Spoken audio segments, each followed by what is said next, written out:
Atención. Este podcast está diseñado con fines educativos y está dirigido al personal de salud. No debe de ser tomado como una opinión médica. La Asociación Mexicana de Gastroenterología presenta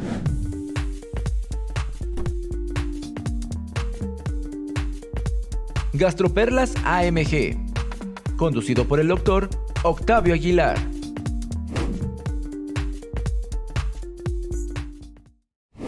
Hola amigos, los saluda Octavio Aguilar. Este es el podcast Gastroperlas de la Asociación Mexicana de Gastroenterología, en conjunto con la Asociación Mexicana de Endoscopía Gastrointestinal. Es nuestro podcast número 40 y hablaremos de uso de antitrombóticos en endoscopía.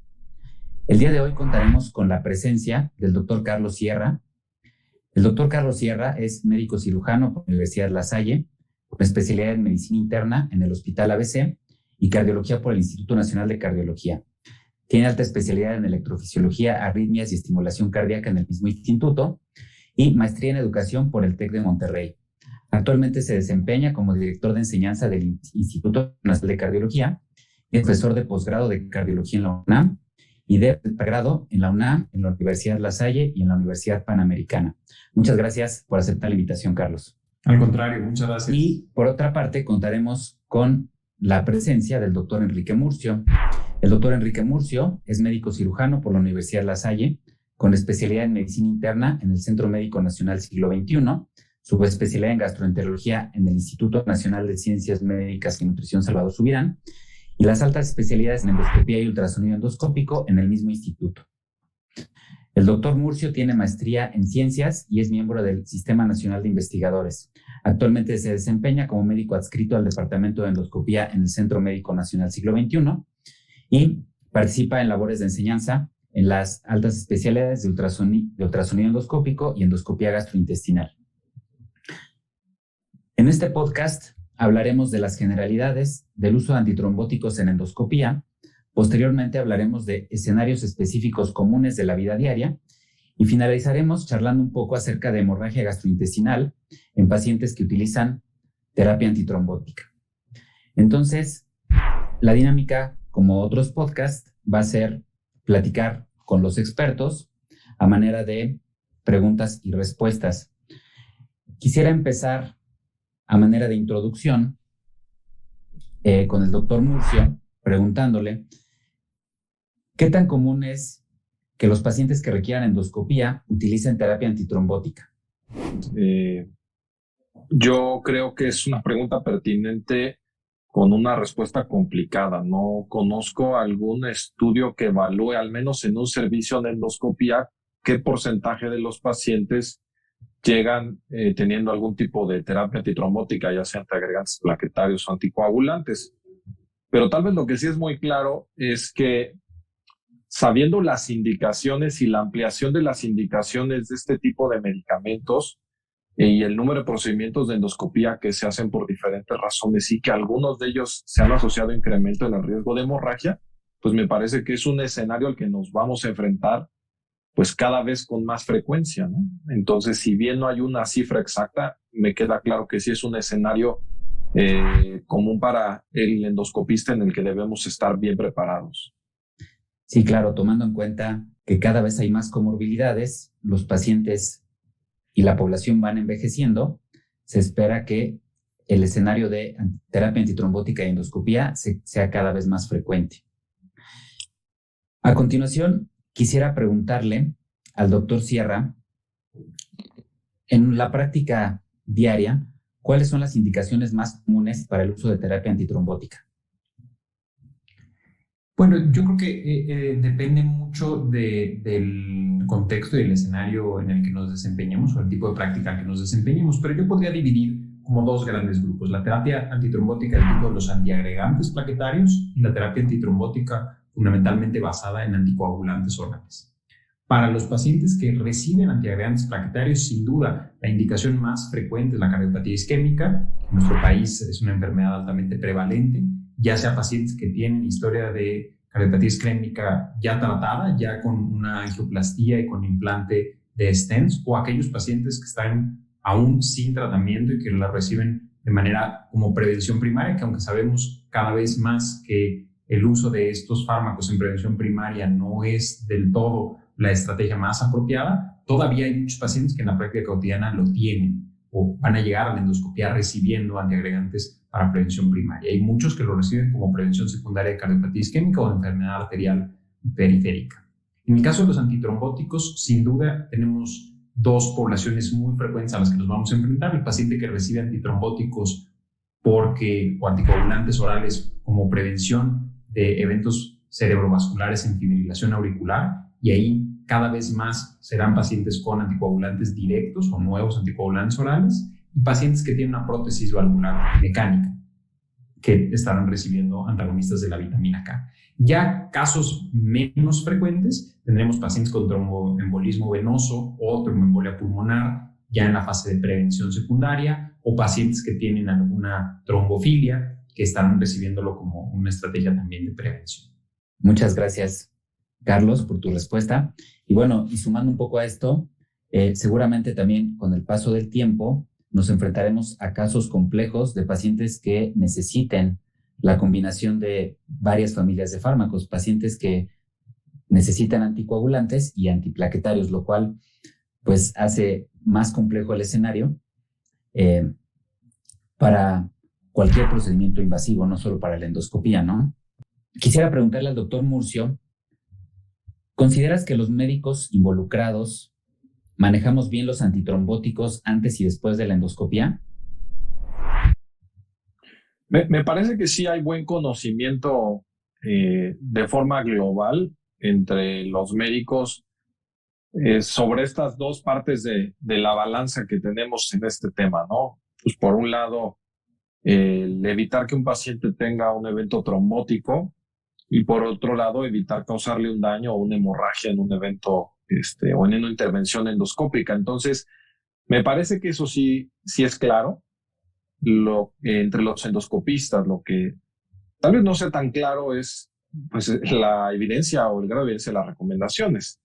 Cierto es que pues no tenemos una evidencia de gran calidad, pero sí existe como mucha consistencia entre las diferentes sociedades en cómo clasificar a los procedimientos endoscópicos, cómo considerar el riesgo de trombosis en determinados escenarios. Y entonces, bueno, creo que es en donde debemos tener como bastante claro cómo hacerlo y estar actualizados sobre ello, ¿no? Entonces, creo yo que sí hay buen conocimiento sobre estos escenarios.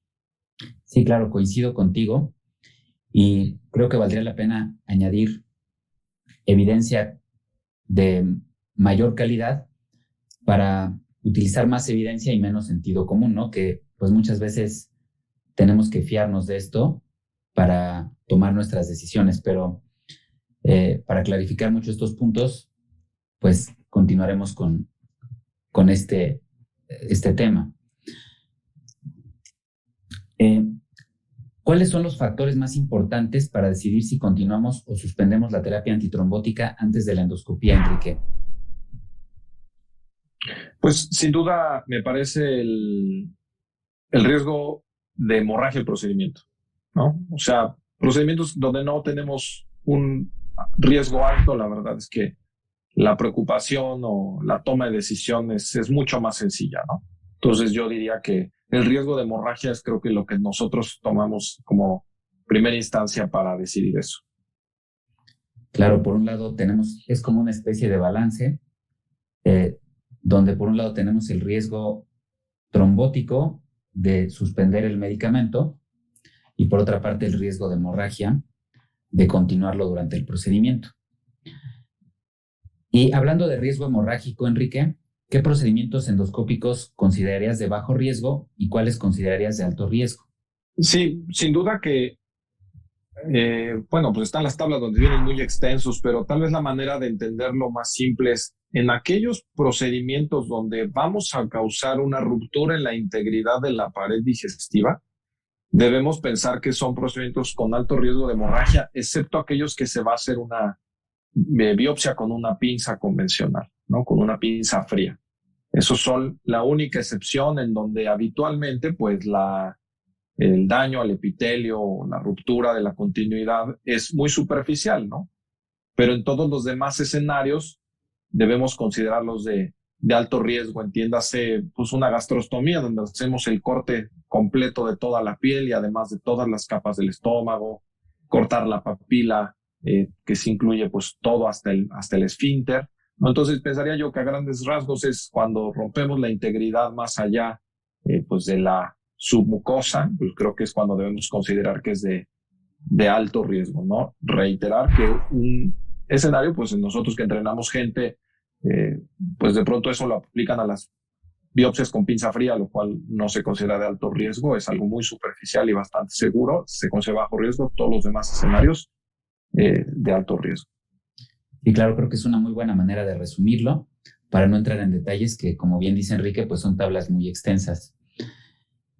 Y hablando de riesgo trombótico, Carlos, ¿qué pacientes considerarías de bajo riesgo de suspenderles temporalmente el antitrombótico para un procedimiento y cuáles considerarías de alto riesgo?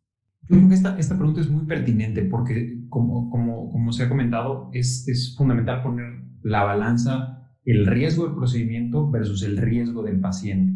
¿Qué tenemos más riesgo? Si producir un sangrado o si el evento trombótico pudiera poner en peligro la vida del paciente y por lo tanto tenemos que apostarle más a protegerlo de la trombosis. Si pusiéramos en esa balanza, los pacientes que más me preocuparían serían los que están recibiendo anticoagulante, porque generalmente la indicación que los hace recibir un anticoagulante será una causa de trombosis mucho más probable con un riesgo más alto. De estos, de los que reciben anticoagulante, particularmente los que están en más riesgo son aquellos que tienen una prótesis valvular mecánica. Y de las prótesis valvulares mecánicas, las prótesis que están en posición mitral son las más trombogénicas, las prótesis mecánicas mitrales, seguidas después de las prótesis aórticas, particularmente menos riesgo, las que son prótesis de 2 discos. Si nos vamos hacia abajo en cuanto al riesgo, pacientes con fibrilación auricular. Aunque se consideran de riesgo alto, dependerá mucho de la escala de CHATS que tenga ese paciente, el nivel de riesgo que tiene. Si tiene más de 4, es un paciente de alto riesgo, menos de 4 es considerada de riesgo bajo. Y ahí partimos a los pacientes que tienen un tromboembolismo venoso. Si el tromboembolismo venoso tiene más de 3 meses de haber ocurrido, ya lo podemos considerar de riesgo intermedio o bajo. Si el tromboembolismo es más reciente, será un paciente de alto riesgo. Condiciones de bajo riesgo de los pacientes que reciben anticoagulación son los pacientes que tienen una prótesis bidisco, como decíamos, los pacientes que tienen fibrilación auricular con un CHATS menor a 4, o los pacientes que ya tienen más de 3 meses de un evento de tromboembolismo venoso. Ahora, para los pacientes que están recibiendo terapia antiagregante plaquetaria, aquí lo más importante será saber si el stent que se les colocó y que es la causa del recibir doble terapia antiagregante es un stent medicado o no medicado. Los que tienen más riesgo de trombosis son los stents medicados, dado que pasan más tiempo para que se forme endotelio. Y estos pacientes con stents medicados, particularmente en el primer mes del implante y en los primeros 3 meses, son en el momento de más riesgo de trombosis. Si tienen más de 3 meses, el riesgo disminuye, más de 6 meses el riesgo es todavía menor y más de 1 año probablemente son los pacientes que están en una condición mucho más fácil de quitarle la doble terapia antiagregante. Muy recientemente los stents bioabsorbibles, incluso aquellos hechos de biopolímero que pueden tener fármacos liberadores o stents liberadores de fármaco, pues tenemos más seguridad incluso para quitar esta terapia antiagregante. En resumen, pues, los pacientes de bajo riesgo a quien podemos con más tranquilidad quitarles la antiagregación serán aquellos que tengan un stent ya colocado más de 1 año o que tengan un stent no medicado o que estén en prevención primaria, que aunque no deberían de ya estar con terapia doble antiagregante, pues podrían todavía encontrarse en la práctica cotidiana. Y en los que reciben anticoagulante, estos de bajo riesgo que nos preocupan menos son los pacientes con FA con CHATS bajo o que tienen una válvula bidisco en posición aórtica o incluso que por alguna razón estuvieran recibiendo anticoagulación en una válvula biológica. Muchas gracias. Sí, y justo aquí la siguiente pregunta es como tomando en cuenta estos 2 aspectos, el riesgo trombótico y el riesgo hemorrágico. Enrique, ¿consideras que hay escenarios donde sería válido posponer una endoscopía electiva en algunos pacientes que utilizan terapia antitrombótica? Y de ser así, ¿en cuáles lo considerarías? Sí, me parece que cualquier estudio electivo, incluso no hablemos de la endoscopía, tiene que buscar que se haga en las mejores condiciones para el paciente, ¿no? Entonces, pues reiterar lo que hemos mencionado los 3 en esta balanza del riesgo de la trombosis y el riesgo de la hemorragia. Y posiblemente, creo yo, que un punto que tocamos poco en endoscopía y que solo nos queda claro cuando tenemos que discutir con otros especialistas y hacemos ver nuestro punto de vista, es la cuestión de, pues la hemorragia, como quiera, es un evento que rara vez es fatal, ¿no? De un procedimiento. Y por otro lado, la trombosis es un evento que sí puede ser fatal con más frecuencia, pero no solo ello, sino que puede generar discapacidades no recuperables en los enfermos, ¿no? Entonces, yo creo razonable diferir un procedimiento electivo cuando no se tenga claridad en la indicación o en la pertinencia de retirar cierto tipo de anticoagulante o de antitrombótico, hablando de un procedimiento endoscópico particularmente de alto riesgo. Creo que los de bajo riesgo, pues es un escenario más tranquilo, es un llano más planito, pero en los otros, la CEPRE, por ejemplo, la colonoscopía con polipectomía de lesiones grandes ya conocidas, bueno, ahí sin duda que es lo que tenemos que ver. Entonces yo diría en resumen que cuando tengamos alguna duda sobre si el riesgo de trombosis, hemorragia, cuál darle prioridad, es cuando debemos diferirlo y comunicarnos con el especialista del paciente, que siempre va a tener uno. Sí, claro. Sí, de hecho esta pregunta iba encaminada un poco porque no es infrecuente encontrarnos, por ejemplo, pacientes que se acaban de infartar, que les acaban de poner un stent medicado y resulta que estaban programados para resección de una lesión colónica lateralmente extendida, que lo más probable es que sea benigna, ¿no? Entonces ahí pues muchas veces decimos, pues es más el riesgo de quitarle la doble antiagregación que el beneficio que le voy a dar por quitarle en este momento esa lesión, y a veces mejor se opta por diferirlo, ¿no? Como bien dices, siempre tomando en cuenta este balance y haciendo énfasis en que pues, es un manejo multidisciplinario, de ahí el objetivo, ¿no? De que tengamos consenso con los cardiólogos, que son los que más manejan este tipo de medicamentos. Bueno, ya platicamos de algunos aspectos generales. Ahora me gustaría hablar de algunos escenarios específicos comunes que vemos en la práctica diaria. En los pacientes con cardiopatía isquémica o enfermedad cerebrovascular, ¿debemos suspender rutinariamente la aspirina antes de una endoscopía electiva de bajo riesgo hemorrágico? Enrique. Me parece que la respuesta es que no. O sea, es muy seguro hacer una toma de biopsias en un procedimiento de bajo riesgo y en aquellos donde no vamos a hacer ruptura, reitero, de capas profundas. No hay necesidad de suspenderlo, es seguro. El riesgo de hemorragia es el mismo que al hacerlo, pero el riesgo de trombosis es mayor si lo suspendemos, ¿no? Entonces, continuarlo sería la recomendación. Sí, claro. Esta pregunta la quise hacer porque es un escenario súper frecuente y de hecho, pues también es un escenario muy frecuente que en las indicaciones a veces la misma secretaria a la hora de hacer la programación le dice al paciente que suspenda la aspirina. Entonces, aquí sí tener muy en cuenta que suspender la aspirina a un paciente que tiene estas enfermedades también implica un riesgo, ¿no? Y pues el riesgo hemorrágico de una endoscopía electiva diagnóstica es prácticamente nulo en comparación con el riesgo trombótico de suspender el medicamento. Ahora, otro escenario al que nos enfrentamos son pacientes con doble antiagregación que requieren endoscopía. En pacientes que utilizan doble antiagregante, ¿qué recomendaciones le darías al endoscopista si te comenta que el procedimiento programado tiene un alto riesgo de hemorragia, Carlos? Esa es muy buena pregunta, es un escenario frecuente. Aquí lo primero sería conocer cuál es la indicación de la doble terapia antiagregante. Y como decíamos, el tiempo del implante del stent, que es la indicación más frecuente, el paciente con cardiopatía isquémica que recibió y se le sometió a una angioplastía y tiene un stent, hay que conocer si es un stent medicado o no medicado. Los no medicados, decíamos, un tiempo más corto en el que requieren la doble terapia antiagregante. Los medicados, un tiempo más largo. Si el paciente tiene más de 6 meses de implantado el stent, una estrategia que podríamos hacer es suspender el segundo antiagregante, que generalmente es un inhibidor P2Y12, clopidogrel Prasugrel. Entonces lo dejamos solo con la aspirina y quitamos clopidogrel Prasugrel.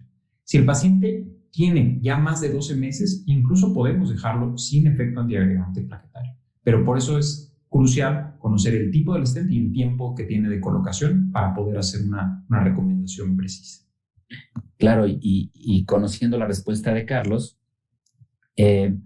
aquí hacemos énfasis en que siempre debe haber una muy buena comunicación entre el endoscopista y el cardiólogo, ¿no? Antes de tomar cualquier decisión de esta naturaleza. Y aquí entra un poco también la decisión de potencialmente considerar posponer el procedimiento en caso de que el procedimiento endoscópico no sea urgente o que el beneficio que va a obtener el paciente de hacer en ese momento el procedimiento sea grande, ¿no? En este sentido, cuando le llegamos a suspender la antiagregación plaquetaria a un paciente para un procedimiento endoscópico, ¿cuándo se la suspendemos, Enrique? ¿Y cuándo se la reiniciamos?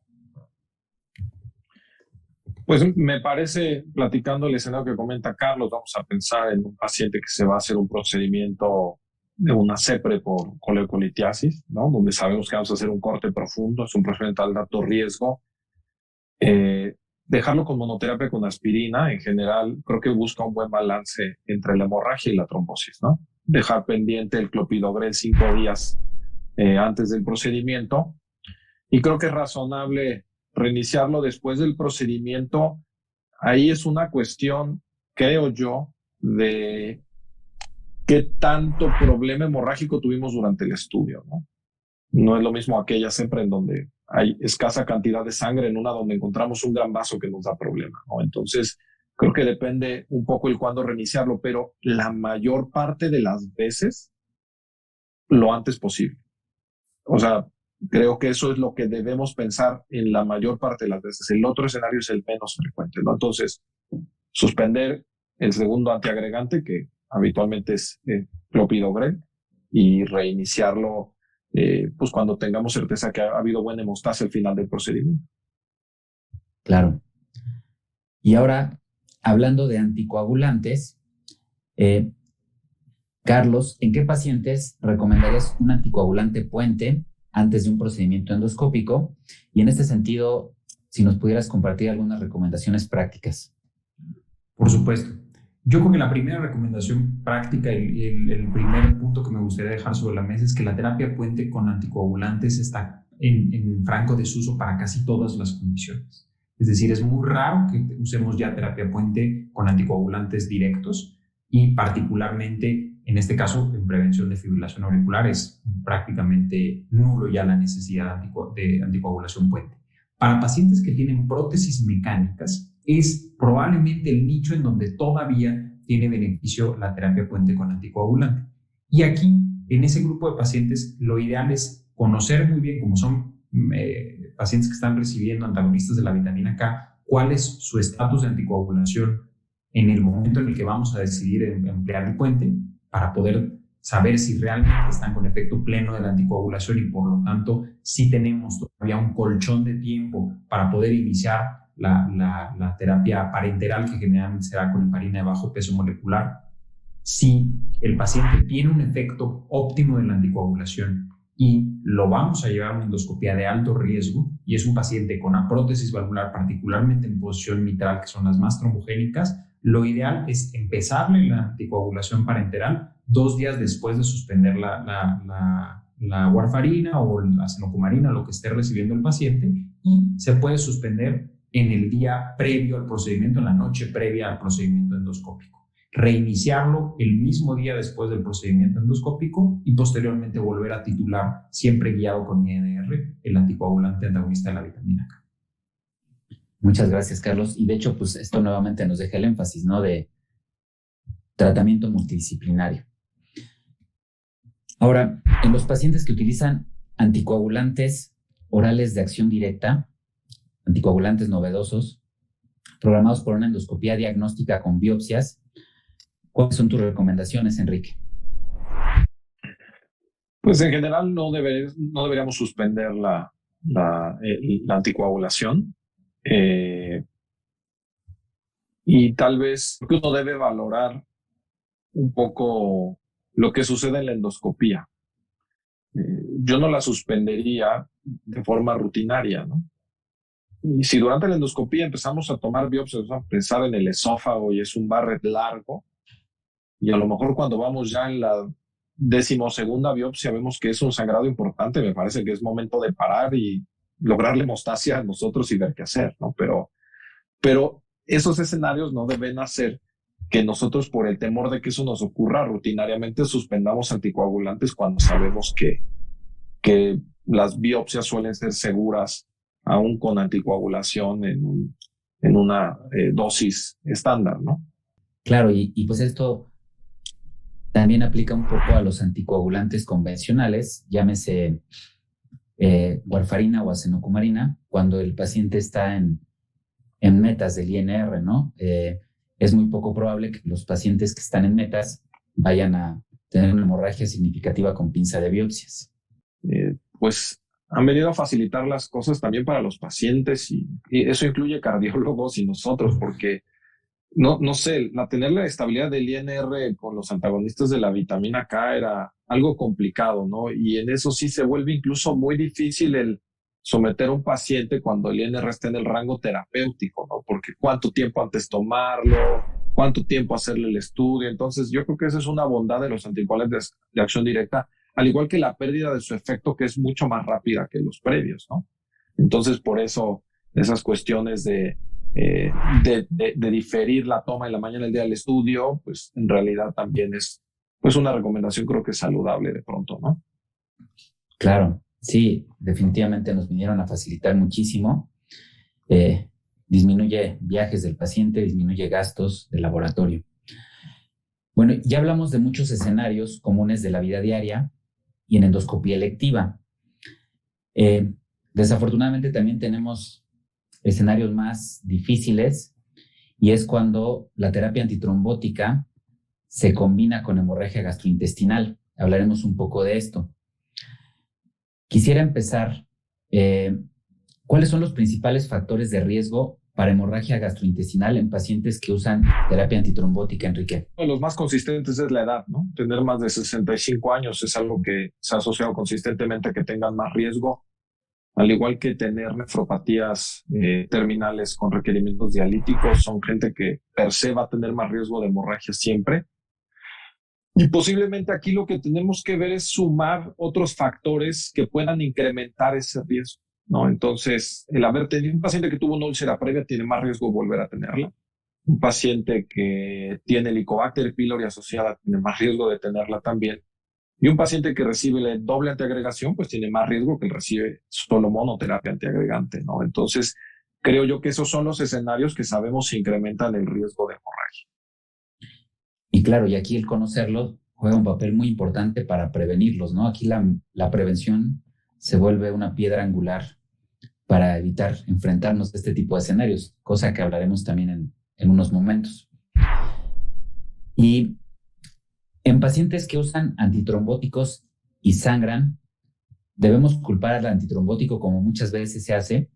O más bien, existen lesiones que normalmente no sangran, pero que al combinarse con el antitrombótico pueden generar hemorragia. Siempre debemos pensar que hay una causa subyacente o puede haber sido causada o se puso de manifiesto, pero hay que investigarla en la medida de lo razonable para que este evento no se vuelva a presentar. Porque hemos platicado en los tiempos donde se usa antiagregante o anticoagulante, pues van a ser tiempos prolongados. Entonces, eso el no investigarlo puede favorecer que un paciente esté requiriendo transfusiones, hospitalizaciones, por no hacer una investigación, asumiendo que es simplemente el efecto esperado de un anticoagulante o un antiagregante, ¿no? Entonces, creo que nunca hay que pensar que esa es la causa, ¿no? Siempre investigarla. Exacto, y es un error muy común llegarlo a asumir y justo terminamos en esto, ¿no? De pacientes con hemorragias persistentes por no conocer la causa. Ahora, en pacientes que llegan a urgencias sangrando con hemorragia de tubo digestivo y que están con antiagregantes plaquetarios, ¿cuáles serían tus recomendaciones antes de la endoscopía, Carlos? Aquí yo creo que un punto muy importante a comentar es que todos los que nos dedicamos a prescribir fármacos antitrombóticos de cualquier tipo, antiagregantes o anticoagulantes, parte de nuestra obligación es saber qué vamos a hacer si un paciente sangra. Y si el sangrado de tubo digestivo es una de las complicaciones frecuentes y, como ya decíamos, probablemente no porque el anticoagulante produzca sangrado, no producen sangrado, sino favorecen un sangrado preexistente, siempre tenemos que tener de la mano el plan de contingencia y quién es nuestro endoscopista de cabecera que nos va a sacar del apuro. Y aquí es mi reconocimiento a todos ustedes, porque finalmente, si un paciente llegó a urgencias en esa condición, la endoscopia es lo que nos va a ayudar a diagnosticar el sitio y la causa del sangrado y en muchas ocasiones a cohibirlo y detener el problema. Tenemos que, antes de entrar o mientras se está haciendo la preparación, por supuesto que manteniendo las condiciones básicas de estabilidad del paciente, conocer muy claro la indicación que lo llevó a recibir esta doble terapia antiagregante y planear, si es posible, reducir la doble terapia a monoterapia o incluso suspenderla, por supuesto conociendo el estado clínico en el que se encuentra, y tener un plan para que a la regreso de la endoscopía nosotros sepamos cuándo va a ser el mejor momento del reinicio, considerando el riesgo trombótico y el beneficio de parar el sangrado. Claro, y en ese sentido, bueno, una práctica antigua y tal vez no muy buena era que un paciente antiagregado se le querían transfundir plaquetas teniendo cifras de plaquetas normales. Es una práctica que cada vez hay más estudios que la desechan, y pues básicamente nos limitamos como a la suspensión temporal de los medicamentos. Y en pacientes que utilizan anticoagulantes, Carlos, que llegan a urgencias con la hemorragia, ¿cuáles serían tus recomendaciones antes de la endoscopía? La recomendación aquí más importante también es interrogar muy bien dos factores. ¿Cuándo fue la última toma del anticoagulante? Porque, como bien decía Enrique hace unos minutos, el tiempo de inicio del fármaco anticoagulante directo es corto y el tiempo en el que disminuye su efecto antitrombótico también es corto. En la mayoría de los casos, si el paciente omitió una dosis de ese mismo día o tiene algunos días sin tomarlo, probablemente el efecto con el que nos vamos a estar enfrentando va a ser relativamente bajo y la responsabilidad del anticoagulante en el sangrado es menor. Y la segunda es conocer el funcionamiento renal, porque muchas de las condiciones que favorecen que el efecto antitrombótico de los anticoagulantes directos se perpetúe son pacientes que han deteriorado su función renal, tal vez no al inicio del tratamiento, sino durante el curso o la evolución del mismo. Entonces, conocer el estado de la función renal y conocer el último momento de administración del fármaco nos va a permitir saber en el entorno en el que estamos. Y aquí, hablando de anticoagulantes antagonistas de la vitamina K, ¿alguna recomendación respecto a dar vitamina K o tratar de revertirlo con plasmas? La indicación de vitamina K es muy escasa, solamente en momentos en donde se está ante un peligro inminente de vida, en donde la reversión tiene que ser inmediata, pero el riesgo trombótico de utilizar directamente vitamina K, sobre todo en pacientes que tienen prótesis valvulares mecánicas, es muy alta, entonces hay que considerarlo. Utilizar algunos productos sanguíneos, particularmente crioprecipitados o plasma fresco congelado, puede ser útil como una medida de salvamento, particularmente en estos pacientes que están utilizando antagonistas de la vitamina K, pudiera ser útil, pero lo más importante es encontrar el sitio de sangrado y dar tratamiento directo. La mejor forma de mostrarse será siempre el encontrar el sitio de sangrado. Como endoscopistas, un INR no nos detiene a menos que esté estratosféricamente alto. Un INR terapéutico nos permite perfectamente bien hacer la endoscopía, es algo bien sabido y ya recomendado desde hace mucho tiempo. Otra pregunta, Carlos, en pacientes que usan aspirina como profilaxis primaria y tuvieron hemorragia de tubo digestivo, ¿la continuamos o mejor la suspendemos? La suspendemos porque hoy, como decíamos, no hay evidencia suficiente para recomendar prevención primaria con aspirina ya. Hoy en día sabemos que el número necesario a tratar para prevenir un evento cardiovascular con aspirina es mucho más alto que el número necesario para tener algún efecto adverso del uso de aspirina. Claro, esta pregunta fue muy intencionada porque hay muchos pacientes por ahí que andan con aspirina y que tienen efectos adversos, ¿no? Así es. Ahora, ¿cuál es el mejor momento para reiniciar los antitrombóticos después de una hemorragia de tubo digestivo, Enrique? me parece que no lo suspendemos, ¿no? No lo hacemos así. Y pues en ese sentido, continuarlos, ¿no? La aspirina en este caso, por ejemplo. Y en los anticoagulantes, creo que una vez que hemos garantizado la hemostasia es el momento de reiniciar. Si la hemostasia no nos quedó garantizada y el paciente tiene un riesgo trombótico alto, pues una alternativa pudiera ser utilizar medicamentos que tienen efecto anticoagulante más corto, como la heparina de bajo peso molecular, si el riesgo trombótico se fuera alto. Si fuera bajo, me parece que, y no estamos seguros de haber tenido un tratamiento hemostático exitoso o satisfactorio, pues esta ventana de hasta 72 horas pudiera ser válida. Pero si nosotros aplicamos tratamiento hemostático satisfactorio en la endoscopía, pues creo que hacerlo post procedimiento sería lo ideal. Y en pacientes que usan antitrombóticos, que ya tuvieron un evento de hemorragia, ¿hay algunas recomendaciones que darías, Enrique, para disminuir el riesgo de un nuevo evento de sangrado? Necesitamos replantearnos, empezando con lo que ha dicho Carlos, sobre la pertinencia del uso del antiagregante plaquetario, por ejemplo. O sea, si en verdad lo tiene indicado de forma correcta, ¿no? Si sí lo tiene indicado de forma correcta, pues me parece que debemos tratar de usar la combinación que sea menos gastrolesiva, tal vez, en este caso.